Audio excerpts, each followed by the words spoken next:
Noy Pika nga.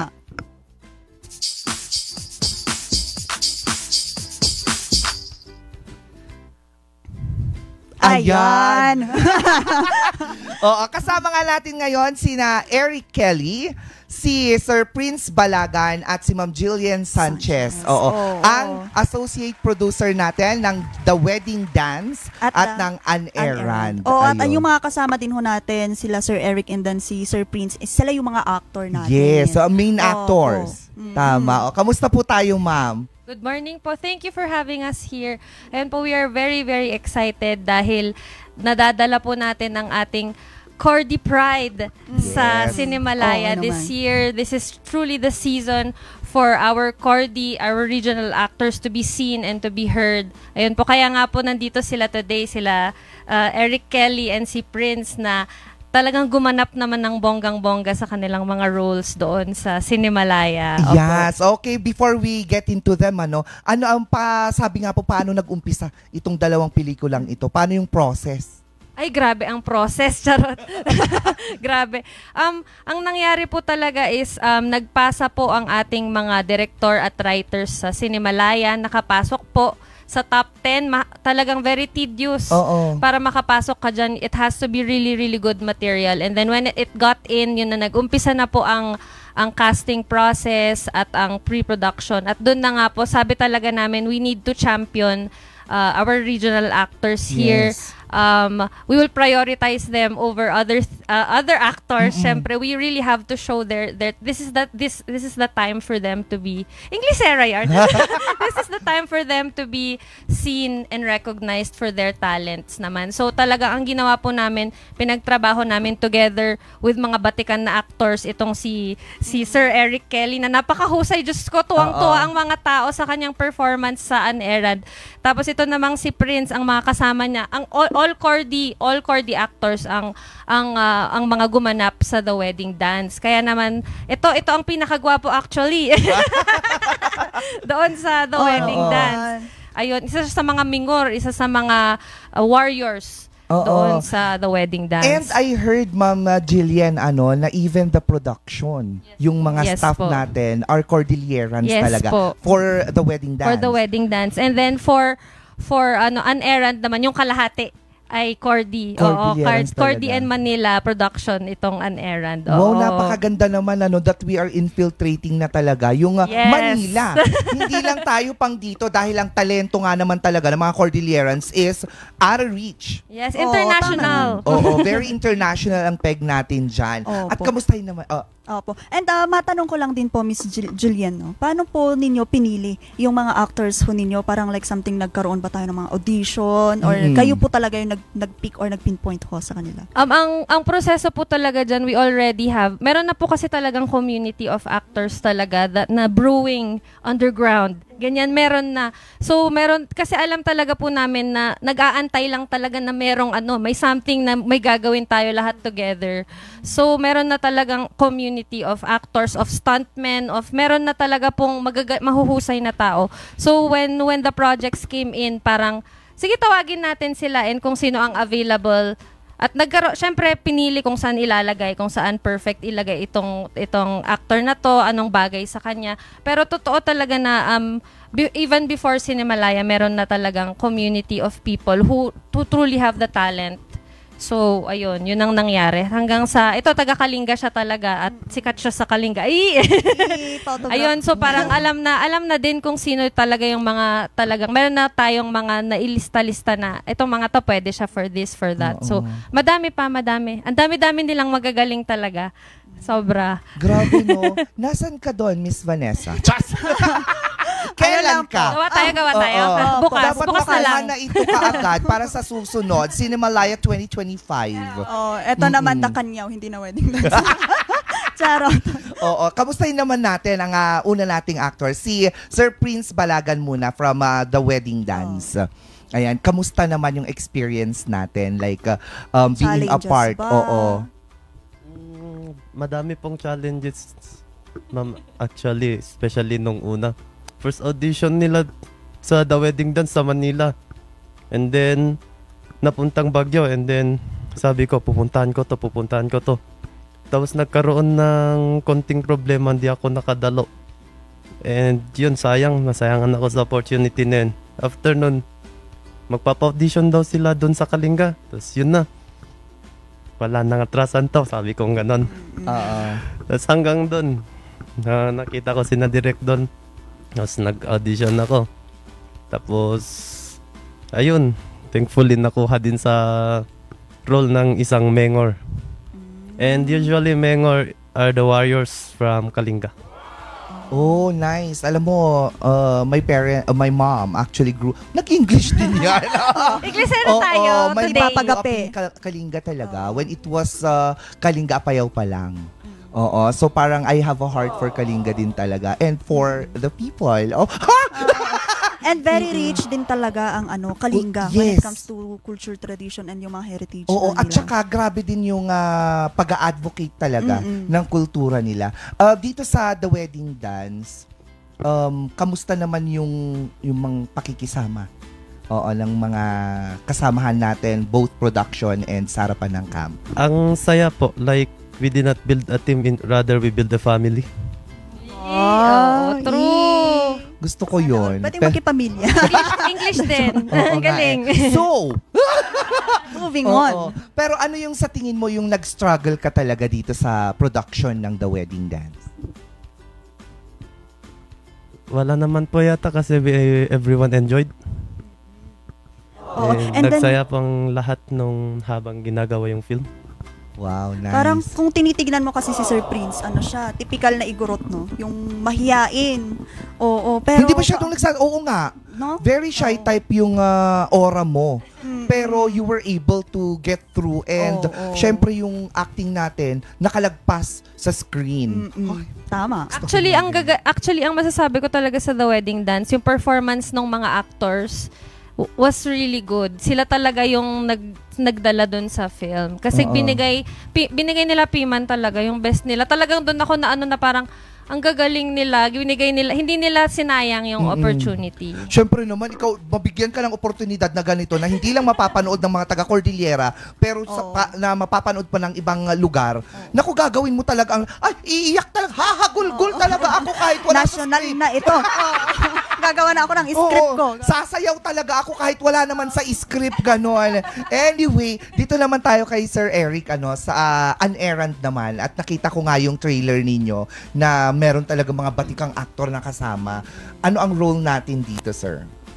Magandang umaga sa atin lahat. Unang-una, gusto ko magpasalamat sa team ng Unerrand dahil tinawag ako para mapakasama sa kanilang production. Bali, unang-una, na-involve ako sa National Film sa Manila as a stuntman. Kaya medyo may kunting experience about filming. Tapos kasi ako former retired na kasi ako as an athlete, mixed martial art fighter. Ngayon nag-retired ako. Ngayon, siyempre hindi ako makalaban dahil sa edad natin. At sobrang nagpapasalamat ako, natutuwa dahil tinawag ako ng Team Unerrand na sinelect ako bilang gaganap dito bilang si Rex. Kaya si Rex dito is isa siyang parang driver na bodyguard na medyo magaling daw. Kaya Magaling talaga, magaling. kaya parang kinuha ako na akong gaganap doon. Kaya sobrang natutuwa ako. Tapos nung pinanood ko ngayon sa premiere, nahiya ako. Pero nung after the film, punta kami na sa stage. After na ma-interview lahat ng mga cast and then especially our director, and then after that, punta ako sa gilid. Sobrang natutuwa lahat ng mga nanood yung kung paano ako gumanap bilang isang Rex. Na-boost na yung confidence. Sobrang ano yung tawag doon? Nakakataba ng puso. Yun po, kaya sobrang salamat sa kanila. Sobrang maraming salamat. You deserve it. You deserve it, Yes. Manong Eric. You Super deserved talaga. Well deserved ang ginawa nila. At talagang nakipagsabayan ka talaga sa mga big stars. I mean, Batikan na Sid yung mga Lucero. yan. Come on. Pag Sid Lucero na yan, naku, napaka-natural ng acting ng mga yan. At talagang nakipagsabayan ka. Kaya congratulations sa Maraming inyong salamat dalawa. Oo, ano naman wala ba tayong mga struggles during these times?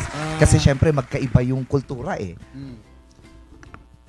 yung nakatutok yung camera sa mukha ko, doon ako medyo nahihirapan ng konti. Kasi alam mo naman, pag stuntman, nasa back of the camera kami. Yeah, nasa parang pag halimbawa ito yung camera, nasa far side kami. Kaya doon kami magagaling talaga. Pero nung talagang tinututok sa akin, doon ako na-challenge na, ay, ito na to, sabi ko. Yes. Hindi kasi Ginagawa akong totoo. best. Kailangan mo talaga kasi pagka malapit na talaga sa yung camera, sir, kailangan mong ipakita yung emotion. Oo. Opo. Nang hindi ka OA. Oo. Oo, Malay mo diba? umiiyak, tapos nakagano. Oo, yan siya. Sabi ko, magalit ka. Ano to, theater? Diba? Nakakatuwa naman. Yun yung Paano po sobrang ninyo malaking in-overcome? chance sa akin. In-overcome ko yun dahil sa, siguro, ito sa inisip ko na chance ko na to bilang stuntman na gusto kong itayo yung bandera ng stuntman na talagang kaya namin din. Yes. Ano naman, what are we looking forward to in the future dito sa acting experience na ito at saka tong sa career na tinatahak natin ngayon? Mauna tayo kay Sir Prince Sir po. Prince.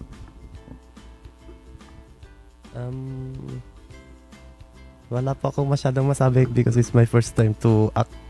Oo. And hopefully if may iba pang Cordillera films na ano. Yeah. Assured. And yun po. Oo. Sir Eric.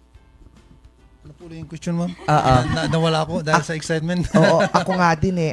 Ano na yun? Ano yung nilulook forward natin in the future dito sa acting experience natin at saka yung pagpasok natin sa pelikula? Sa akin naman is basta anything can happen kung sino yung kukuha sa atin, siyempre trabaho din yan. Part of the job. Yan. Oo. And Ma'am Jillian, the same question for you. Ano naman po yung plano natin in the future being the producer sa mga ganitong pelikula dito sa Cordillera? Actually, sobra kaming excited kasi now that people are recognizing the talents of our Cordilleran actors and our Cordilleran filmmakers, the more na makakahingi tayo ng pondo. Which is true din. Sponsorships and whatnot, right? Kasi yun naman ang kailangan natin to create a film, you know. It's very difficult to create a film. There's a lot of resources involved.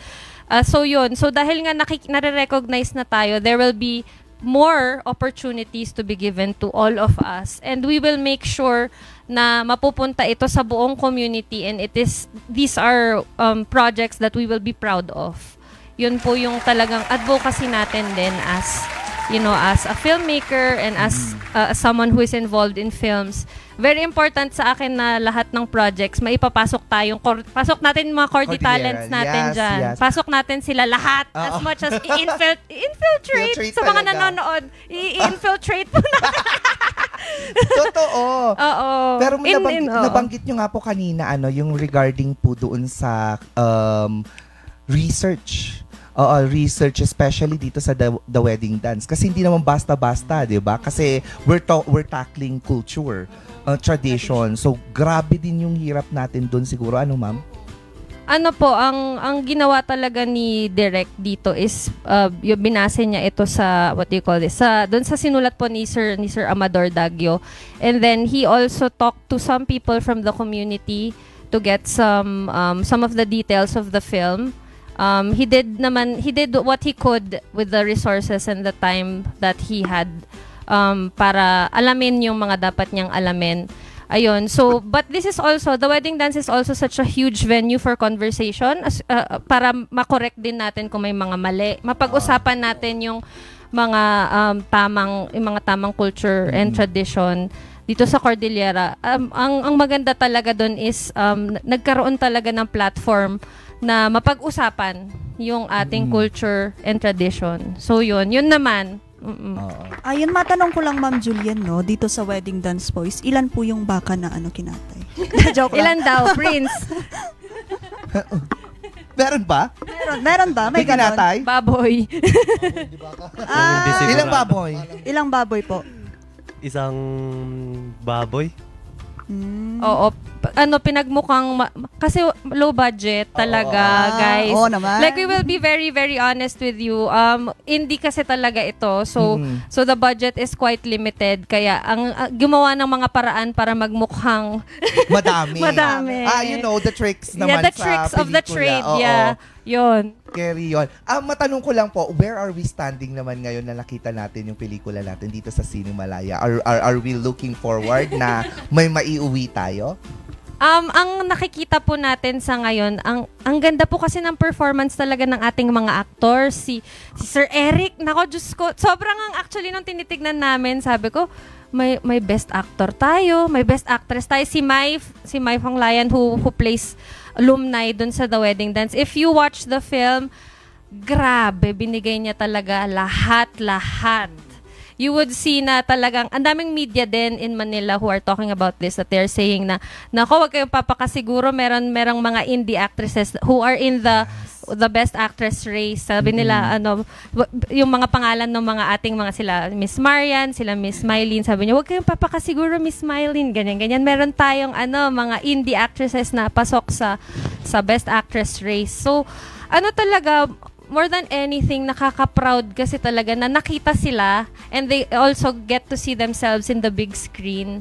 Yun rin talaga yung isa sa mga parang may uuwi mong, alam mo yun, may uuwi mong trophy, kumbaga, more than anything. So yun, kung may maiuwi man tayo o wala, what matters is na-i-champion natin yung kultura at talento natin doon sa platform na yun, which is such a huge platform for film. And then ayan. nabuksan na din yung opportunity for our actors na din. Oo, totoo yan. And we're hoping and we're praying na meron talaga that we're gonna bag something for the Cordillera.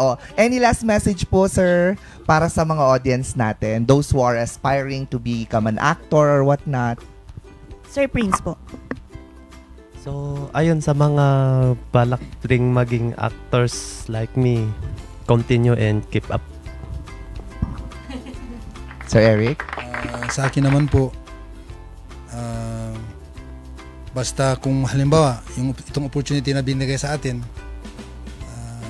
try namin gawin yung best namin para at least especially dala-dala namin yung Cordillerans na at mailagay sa stage ng national filming.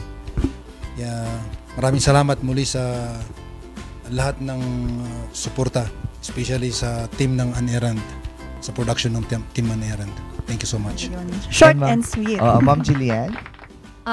Ayun po, abangan po ninyo. Pinapalabas pa rin po ang An Errand at The Wedding Dance po sa Cinemalaya 20. We have showings at Market and Trinoma. And the other days, lahat po yan sa Ayala Malls, Manila Bay, and sa Greenbelt, and sa Trinoma, sa Market. So, you can check out both the pages, An Errand, Cinemalaya 2024 film, yun yung pangalan ng Facebook. Tas The Wedding Dance, you can check out the schedules there, lahat ng mga ganap, lahat ng mga chismis, nandoon. So, ayun po. Thank you so much for supporting regional films. It really matters that you support these films para lalo tayong mamayagpag in the international and national scene. Ayun. Sorry, Inglesera talaga. Yeah. Sorry. Okay lang Thank po yan. you. And are we looking forward din na dito din sa Cordillera mapanood itong The Wedding Dance at saka An Errand?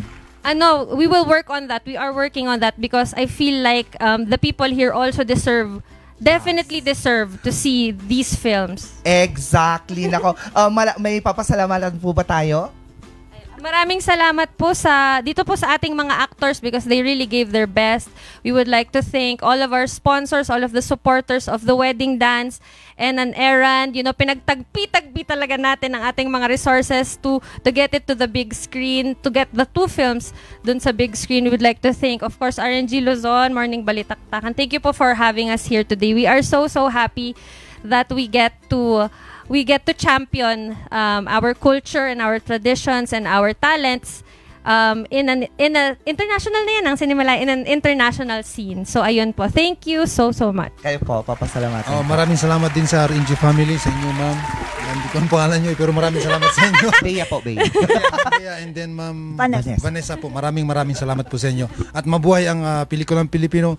Mabuhay ang Cordillera. Yes, true. Yes. And sa amin nun, maraming salamat sa lahat ng sumuport sa The Wedding Dance at sa Errand. And sa venue, sa lahat ng venues. And yun lang po. Ayun. At eto naman, nakikita natin kasi na play kanina yung mga trailers natin. Ano. Mas maganda siguro panoorin natin siya with sound. Oo. So, narito nga po ang trailer ng The Wedding Dance muna bago yung An Errand. Okay. Pakikuha ng t-shirt ko, Givenchy, yung may design ng Mona Lisa sa harap. Alam mo, painting sa Paris, basta babae na parang naka-smile na parang hindi. Saan niyo po naiwan, sir? Sa bahay. Sa Maynila po? Oo.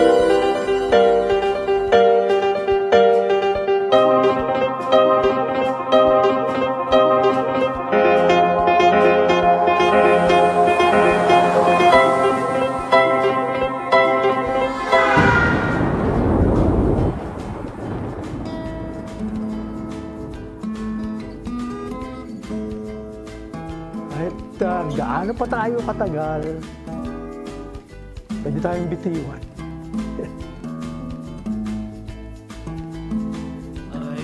Ay, kalisod, kalisod, sang binayaan. Hindi mo na kailangan pumorma ng ganyan. Adlaw, Simple lang tayo. gabi, pirmita ikaw, ginagaisa. Nalis na siya, oh. Ay, Galing mo talaga, no?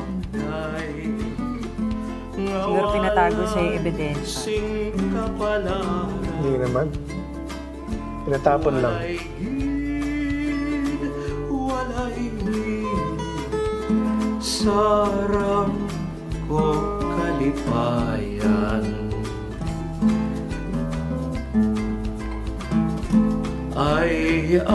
Ay, kalisod, kalisod, sang binayan. Adlaw, gabi.